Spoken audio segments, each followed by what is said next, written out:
ಗುಡ್ಗುಡ್ಡೆ ಹಾಕೊಂಡು ಮಾರ್ತಾರೆ. ಆದ್ರೆ ಈ ದೇಶದಲ್ಲಿ ದುಡ್ಡನ್ನ ಗುಡ್ಗುಡ್ಡೆ ಹಾಕೊಂಡು ಮಾರ್ತಾರೆ, ತರಕಾರಿ ತರ.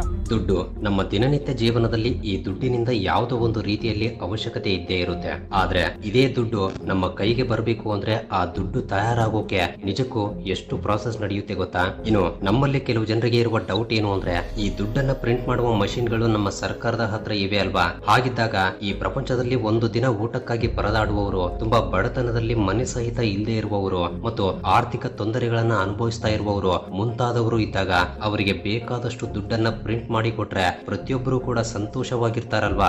ಈ ಕೆಲಸಗಳನ್ನ ಸರ್ಕಾರಗಳು ಯಾಕೆ ಮಾಡ್ತಾ ಇಲ್ಲ ಎಂಬ ಸಂದೇಹ ಖಂಡಿತ ಒಂದಲ್ಲ ಒಂದು ದಿನ ಬಂದೇ ಇರುತ್ತೆ. ಹಾಗಾದ್ರೆ ಈ ರೀತಿ ಯಾವ ದೇಶವೂ ಕೂಡ ಯಾಕೆ ಮಾಡಿಲ್ಲ? ಒಂದು ವೇಳೆ ಮಾಡಿದ್ರೆ ಆ ದೇಶಗಳು ಏನಾಗಿವೆ ಎಂಬುದನ್ನ ಇವತ್ತು ನಾವು ಕ್ಲಿಯರ್ ಆಗಿ ತಿಳಿದುಕೊಳ್ಳೋಣ.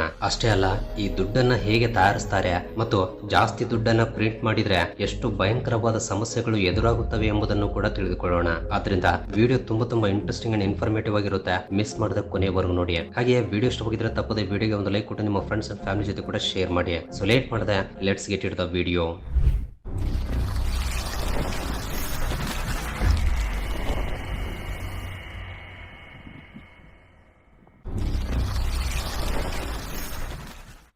ನಮ್ಮ ದೇಶದಲ್ಲಿ ಈ ದುಡ್ಡನ್ನ ಪ್ರಿಂಟ್ ಮಾಡುವ ಅಧಿಕಾರ ಕೇವಲ RBIಗೆ ಮಾತ್ರವೇ ಇರುತ್ತೆ. ಈ ದುಡ್ಡನ್ನ ನಮ್ಮ ದೇಶದಲ್ಲಿ 4 ಜಾಗಗಳಲ್ಲಿ ತಯಾರಿಸ್ತಾರೆ. ಮಹಾರಾಷ್ಟ್ರದ ನಾಸಿಕ್ ಜಿಲ್ಲೆಯಲ್ಲಿ, ಕರ್ನಾಟಕದ ಮೈಸೂರು ಜಿಲ್ಲೆಯಲ್ಲಿ, ಮಧ್ಯಪ್ರದೇಶದ ದೇವಾಸ್ ನಲ್ಲಿ ಮತ್ತು ವೆಸ್ಟ್ ಬಂಗಾಳದಲ್ಲಿರುವ ಸಾಲ್ಬೋನಿ ಎಂಬ ಹಳ್ಳಿಯಲ್ಲಿ ಈ ದುಡ್ಡನ್ನ ಪ್ರಿಂಟ್ ಮಾಡಲಾಗುತ್ತೆ. ಈ ದುಡ್ಡನ್ನ ತಯಾರಿಸುವ ಜಾಗಗಳನ್ನ ತುಂಬಾ ಹೈ ಸೆಕ್ಯೂರಿಟಿಯಿಂದ ಕಾಪಾಡ್ತಾ ಇರ್ತಾರೆ. ಸೊ ಈಗ ನಾವು ಈ ಕರೆನ್ಸಿ ತಯಾರಿ ಹೇಗಿರುತ್ತೆ ಎಂಬುದನ್ನ ನೋಡೋಣ ಬನ್ನಿ. ಮೊದಲು ಈ ಕರೆನ್ಸಿ ಪೇಪರ್ ಅನ್ನ ತಯಾರಿಸೋಕೆ 70% ಹೈ ಕ್ವಾಲಿಟಿ ಕಾಟನ್ ಅನ್ನ, 30% ಲೆನಿನ್ ಫೈಬರ್ ಅನ್ನ ತೆಗೆದುಕೊಂಡು ನೀರಿನಲ್ಲಿ ಸ್ವಲ್ಪ ಹೊತ್ತು ಚೆನ್ನಾಗಿ ನೆನೆಸಿ ನಂತರ ಅದರಲ್ಲಿರುವ ನೀರನ್ನ ಪೂರ್ತಿಯಾಗಿ ಒಂದು ಹನಿ ನೀರು ಕೂಡ ಇಲ್ಲದ ಹಾಗೆ ಪ್ರೆಸ್ ಮಾಡಿ ಡ್ರೈ ಕಾಟನ್ ಅನ್ನ ಹೊರಗಡೆ ತೆಗಿತಾರೆ. ಈಗ ಆ ಡ್ರೈ ಕಾಟನ್ ಅನ್ನ ಮಿಷಿನ್ ಒಳಗಡೆ ಕಳಿಸಿ ಎಷ್ಟು ದುಡ್ಡನ್ನ ಪ್ರಿಂಟ್ ಮಾಡಬೇಕು ಅಂತ ಅಂದುಕೊಂಡಿರ್ತಾರೋ ಅಷ್ಟು ದೊಡ್ಡ ಬಂಡಲ್ ಅನ್ನ ತಯಾರಿಸ್ತಾರೆ. ನಿಜ ಹೇಳ್ಬೇಕು ಅಂದ್ರೆ ಈ ಕರೆನ್ಸಿ ಪೇಪರ್ ಅನ್ನ ತಯಾರಿಸುವುದು ನಮ್ಮ ದೇಶವಲ್ಲ.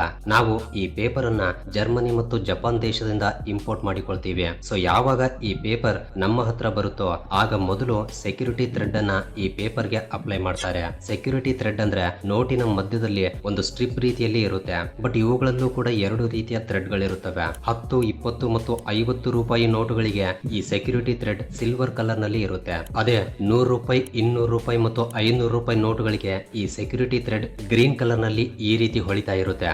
ನಂತರ ನಾವು ನೋಟನ್ನ ಬೆಳಕಿನಲ್ಲಿ ನೋಡಿದ್ರೆ ಈ ರೀತಿ ಗಾಂಧಿ ಚಿತ್ರ ಕಾಣಿಸ್ತಾ ಇರುತ್ತೆ ಅಲ್ವಾ? ಈ ವಾಟರ್ ಮಾರ್ಕ್ ಅನ್ನ ನೆಕ್ಸ್ಟ್ ಸ್ಟೆಪ್ ನಲ್ಲಿ ಪ್ರಿಂಟ್ ಮಾಡಲಾಗುತ್ತೆ. ಈ ರೀತಿ ಪ್ರಿಂಟ್ ಆದ ನಂತರ ಅದು ಕರೆಕ್ಟ್ ಆಗಿ ಸರಿಯಾದ ಜಾಗದಲ್ಲಿ ಪ್ರಿಂಟ್ ಆಗ್ತಾ ಇದೆಯೋ ಇಲ್ವೋ ಎಂದು ಚೆನ್ನಾಗಿ ಚೆಕ್ ಮಾಡ್ತಾರೆ. ನಂತರ ಯಾವ ನೋಟನ್ನ ತಯಾರಿಸ್ತಾರೋ ಆ ನೋಟಿನ ಕಲರ್ ಅನ್ನ ಈ ಆಫ್ಸೆಟ್ ಪ್ರಿಂಟರ್ ನಿಂದ ನಾವು ನೋಡುವ ನೋಟು ಎಂಬುದು ಈ ರೀತಿ ತಯಾರಾಗುತ್ತೆ. ನಿಜ ಹೇಳ್ಬೇಕು ಅಂದ್ರೆ ಈ ಪ್ರಾಸೆಸ್ ತುಂಬಾ ಕಷ್ಟಕರವಾದ ಕೆಲಸ. ಯಾಕೆಂದ್ರೆ ನಾವು ನೋಡುವ ಈ ನೋಟಿನ ಕಲರ್ ನಲ್ಲಿ ಸ್ವಲ್ಪ ಮಿಸ್ಟೇಕ್ ಆದ್ರೂ ಕೂಡ ಆ ನೋಟಿನ ಕ್ವಾಲಿಟಿಯೇ ಬದಲಾಗಿ ಬಿಡುತ್ತೆ. ಅದಕ್ಕಾಗಿಯೇ ಅಂತಹ ಮಿಸ್ಟೇಕ್ಸ್ ಬರದ ಹಾಗೆ ಪ್ರತಿ ಬಾರಿ ಬಳಸಿದಷ್ಟು ಇಂಕ್ ಅನ್ನ ತೆಗೆದುಕೊಂಡು ಈ ನೋಟುಗಳನ್ನ ಪ್ರಿಂಟ್ ಮಾಡ್ತಾರೆ. ಇನ್ನೊಂದು ವಿಷಯ ಏನು ಅಂದ್ರೆ, ನಾವು ಬಳಸುವ ಈ ಕಲರ್ಸ್ ಕೂಡ ನಮ್ಮ ದೇಶದಲ್ಲಿ ತಯಾರಾಗಲ್ಲ.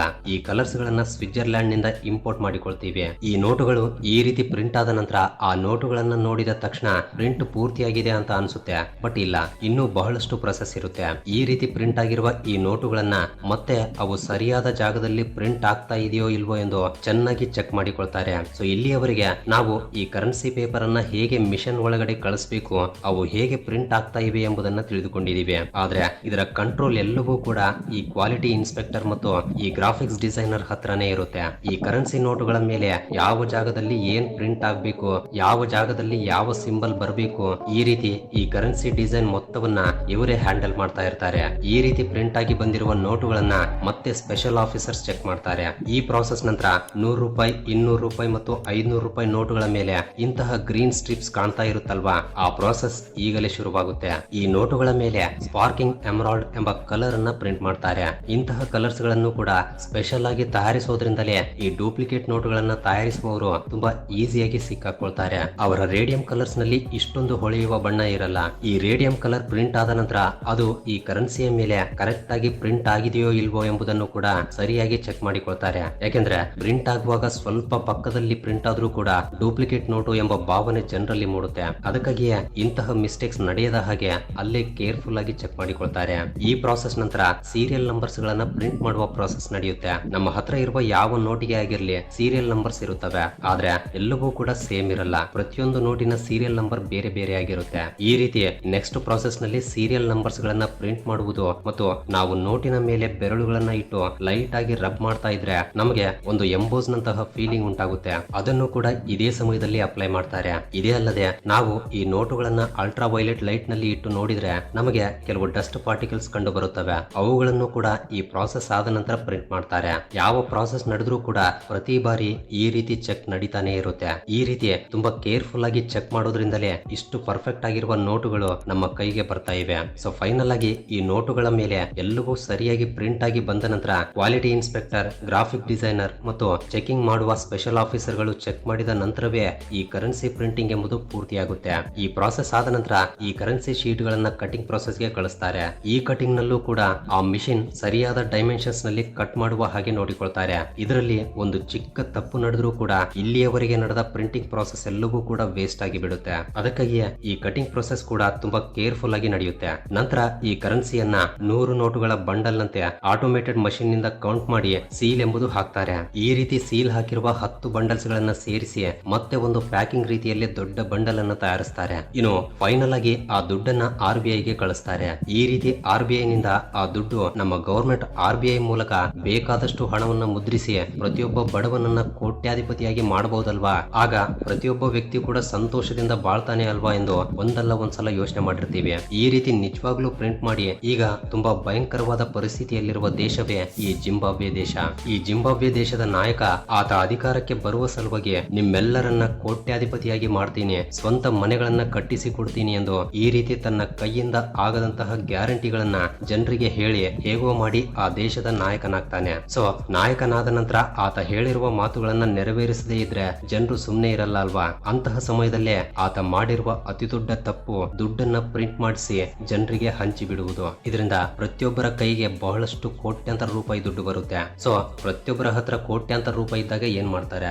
ಜಸ್ಟ್ ಒಂದೇ ಒಂದು ಶರ್ಟ್ ಕೊಂಡುಕೊಳ್ಳೋಕೆ ಸಾವಿರಾರು ಜನರ ಮಧ್ಯೆ ಕಾಂಪಿಟೇಷನ್ ಶುರುವಾಗುತ್ತೆ. ಇದರಿಂದ ಆ ಶರ್ಟ್ ಬೆಲೆ 400 ಇದ್ರೆ ಸಡನ್ ಆಗಿ ಅದರ ಡಿಮ್ಯಾಂಡ್ ಹೆಚ್ಚಾದಾಗ ಅದರ ಬೆಲೆ 4000 ಆಗಿ ಬಿಡುತ್ತೆ. ಸೊ ಇವರ ಹತ್ರ ಕೋಟ್ಯಾಂತರ ದುಡ್ಡು ಇರೋದ್ರಿಂದ 4000 ಕೊಟ್ಟು ಕೊಂಡ್ಕೊಳ್ತಾರೆ. ಆಗ 4000 ಬೆಲೆ ಇರುವ ಶರ್ಟ್ ಗೆ ಇನ್ನೂ ಜಾಸ್ತಿ ಡಿಮ್ಯಾಂಡ್ ಹೆಚ್ಚಾಗಿ ಅದು 4 ಲಕ್ಷ ಆಗಿ ಬಿಡುತ್ತೆ. ಇದನ್ನೇ ಇನ್ಫ್ಲೇಷನ್ ಎಂದು ಕರೀತಾರೆ. ಅಂದ್ರೆ ನಮ್ಮ ಹತ್ರ ಜಾಸ್ತಿ ದುಡ್ಡು ಇದ್ರೆ ನಮ್ಮ ದಿನನಿತ್ಯ ಜೀವನದಲ್ಲಿ ಬಳಸುವ ವಸ್ತುಗಳ ರೇಟ್ಗಳು ಕೂಡ ಅಷ್ಟೇ ವೇಗವಾಗಿ ಹೆಚ್ಚಾಗುತ್ತವೆ. ಉದಾಹರಣೆಗೆ 10 ರೂಪಾಯಿ ಕೊಟ್ಟು ಕುಡಿಯುವ ಟೀ ಕೂಡ 1 ಲಕ್ಷ ರೂಪಾಯಿ ಆಗೋದ್ರಲ್ಲಿ ಸಂದೇಹವೇ ಇಲ್ಲ. 1 ಕೆಜಿ ಟೊಮೆಟೊ ಬೆಲೆ 5 ಲಕ್ಷಗಳಾಗುತ್ತೆ. ಒಂದು ಮೊಬೈಲ್ ಫೋನ್ ಕೊಂಡ್ಕೊಳ್ಬೇಕು ಅಂತ ಅಂದುಕೊಂಡ್ರು ಕೂಡ ಅದರ ಬೆಲೆ ಸರಿಸುಮಾರು 1 ಕೋಟಿ ಆಗ್ಬೋದು. ಸೊ ಇಂತಹ ಇನ್ಫ್ಲೇಷನ್ ಈ ಜಿಂಬಾಬ್ವೆ ದೇಶದಲ್ಲಿ ನಡೆದಿದೆ. ಕೊನೆಗೆ ಈ ಜಿಂಬಾಬ್ವೆ ನಾಯಕ ಏನ್ ಮಾಡ್ತಾನೆ ಗೊತ್ತಾ? ಬರೋಬ್ಬರಿ 50 ಕೋಟಿಯ ನೋಟನ್ನೇ ಪ್ರಿಂಟ್ ಮಾಡಿಸಿ ಬಿಡ್ತಾನೆ. ಒಂದ್ಸಲ ನೀವೇ ಯೋಚನೆ ಮಾಡಿ, 50 ಕೋಟಿಯ ನೋಟು ಅಂದ್ರೆ ಆ ದೇಶದ ನಾಯಕ ಆ ದೇಶದ ಪ್ರಜೆಗಳನ್ನ ಎಷ್ಟು ಪಾತಾಳಕ್ಕೆ ತುಳಿದಿದ್ದಾನೆ ಅಂತ.